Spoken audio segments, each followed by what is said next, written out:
Hey there everyone, Ramesh here. Welcome back with another video. In this video, we are going to learn how to deploy Springboot, WAR file and Tomcat in AWS Cloud using Elastic Beanstalk service. Well, in previous video, we have learned deploying Springboot jar file on AWS using Elastic Beanstalk service.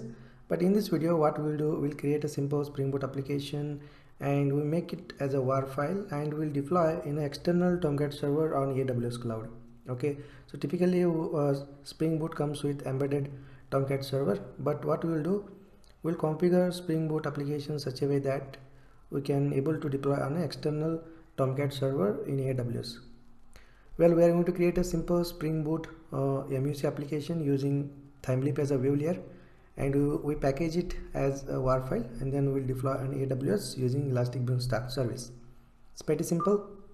So Elastic Beanstalk service will provide all the resources on AWS that required to run our applications. For example, Elastic Beanstalk service will create EC2 instance behind the scene, and it will install Java or Tomcat based on the application or the platform we chosen, and it will store a jar file or WAR file that we upload in Elastic Beanstalk on S3 server. And there is one more component or one more service, AWS Elastic Load Balancer. So this will redirect our application on particular port. Alright, so if we don't use Elastic Beanstalk service, then we need to do manually all the stuff. Like we need to first create EC2 instance, and on top of EC2 instance we need to install Java or Tomcat. Alright, and we need to create a bucket in S3 service to store the jar or WAR file, and we need to configure AWS Elastic Load Balancer, etc. So if we don't use Elastic Beanstalk service, then we need to manually do all these steps. Okay, but Elastic Beanstalk service will provide all these resources to run our application on AWS Cloud. Okay, now let's take a look into the development process. First, we're going to create Spring Boot application, and then we create a simple Spring MUC controller, and we create a simple web page using Thymeleaf, and then we configure Spring Boot as a WAR. Basically, Spring Boot comes with embedded Tomcat server, so we exclude it so that we can able to make Spring Boot application as a WAR, and we will deploy in external Tomcat server on AWS Cloud. And we package our WAR file using Maven command, and then we create a new brand application in Elastic Beanstalk service, and then we'll upload our WAR file to Elastic Beanstalk service. It's pretty simple steps. And yeah, so let's go ahead and let's switch to Eclipse STSID and let's create Spring Boot project. So I'm in Eclipse STSID. Go to the file and new, and then choose Spring Starter project, and let's give project name as Spring Boot Web App, and let's give a name Tomcat like this, and then choose Maven as a project type, packaging as a WAR, and Java version 8, language Java, and group ID net.java guides, artifact ID is same as project name, and then version and description and package. Once you are happy with details, click next, and keep Spring Boot version 2.4.3. this is the latest and stable version, and this is recommended by Spring Boot team, so let's keep as it is. And here we're going to use Spring Web Starter dependency to develop a simple web application, and we're going to use Thymeleaf as a view layer. Alright, and once we select all the dependencies, hit finish button, and yeah, here we go. Spring Boot application is created in Eclipse STSID. Now right click on the application and let's configure JDK in a build path. Go to the build path and configure build path, and then here GRE system by default, the Eclipse point to this GRE, and then just edit it and select JDK 1.8, finish, apply and close. Alright, let's go ahead and let's quickly create a simple Spring MUC controller. Right click on a package, new, and then choose class, and let's give controller name as something like welcome controller. Hit finish. Now let's add controller annotation. So we are going to develop Spring MVC application, so let's add controller annotation. If you are developing Spring Boot REST API application, then choose REST controller annotation. And inside that way we are going to quickly create a method handler, public, and then it returns a view name in a string, and then method name welcome, and simply annotate this method with @getMapping annotation. And let's give a method handler URL here, let's say welcome, and we're gonna add a data to the model. So let's choose a model, let's pass a model object to this method, and let's add data to the model.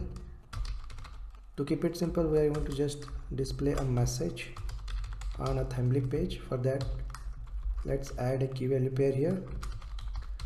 Let's say deploying Spring Boot war file on Tomcat in AWS, something like this.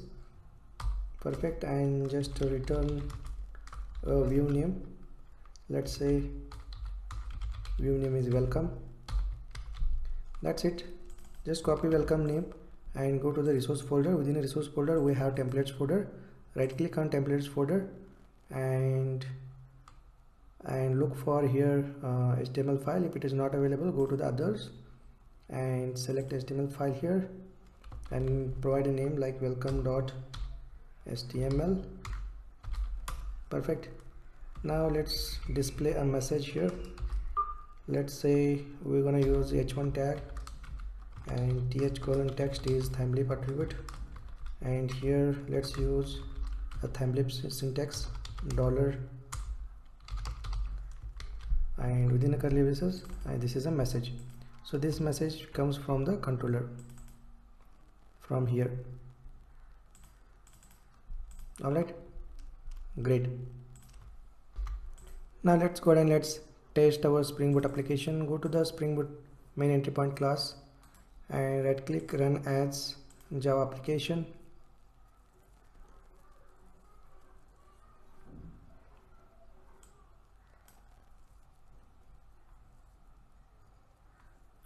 And look at here, Spring Boot application is running on embedded Tomcat server on port 8080. Well, let's head over to the browser and let's access this application. In a browser, just type localhost 8080/welcome, hit enter, and here we go, deploying Spring Boot war file and Tomcat in AWS. So we have successfully developed simple Spring MVC application with Thymeleaf. And yeah, now let's open application.properties file and let's change the port.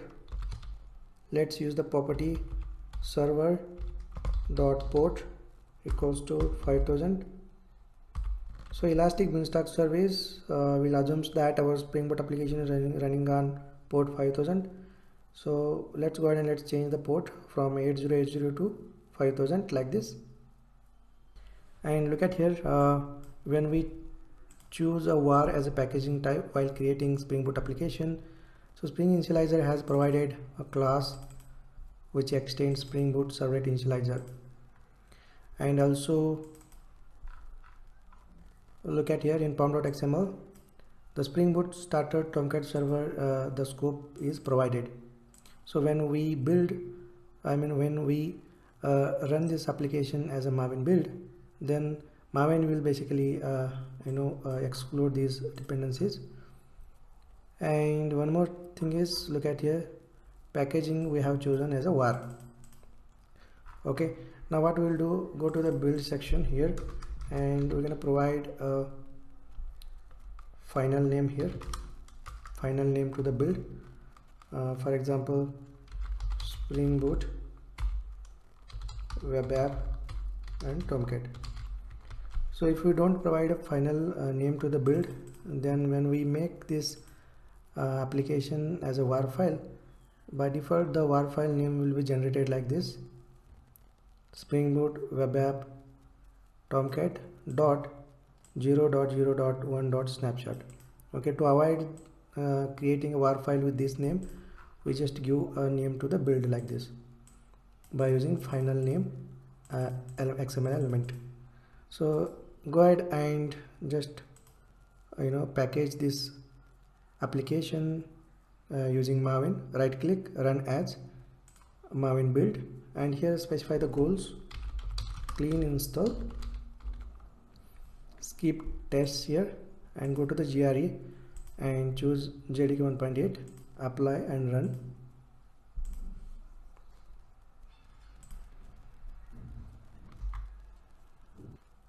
And here we go, build success. And right click on the project, refresh, and go to the target folder. And here we go, Springboot web app Tomcat. So this war file is generated. Now let's head over to Aws Console, and we'll use Amazon Elastic Beanstalk service to deploy this Springboot war file. So let's head over to the browser and let's log into the AWS console. So in a new tab, just type aws.amazon.com. so we are using Amazon free developer account.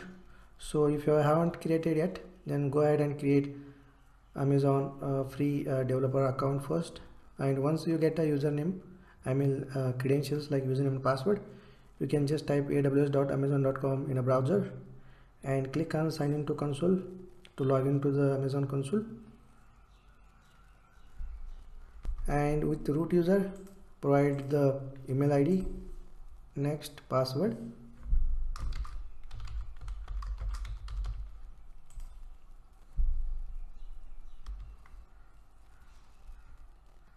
Alright, once you logged into Amazon management console, you can able to see there are 90 plus services that is provided by Amazon web services for different purposes.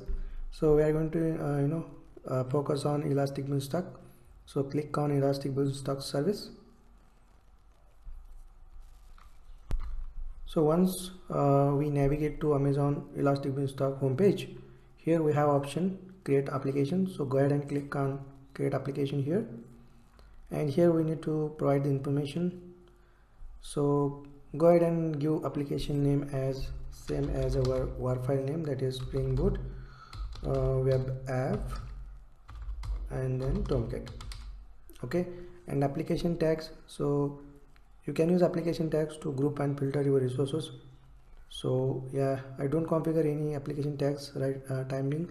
And go to the platform, and here we are going to deploy our war file on Tomcat.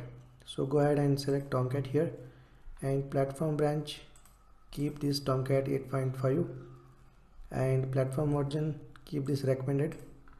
And we are going to upload the war file, so choose upload your code and keep version label default name as it is. And here click on choose file and go to the file system where your war file is located.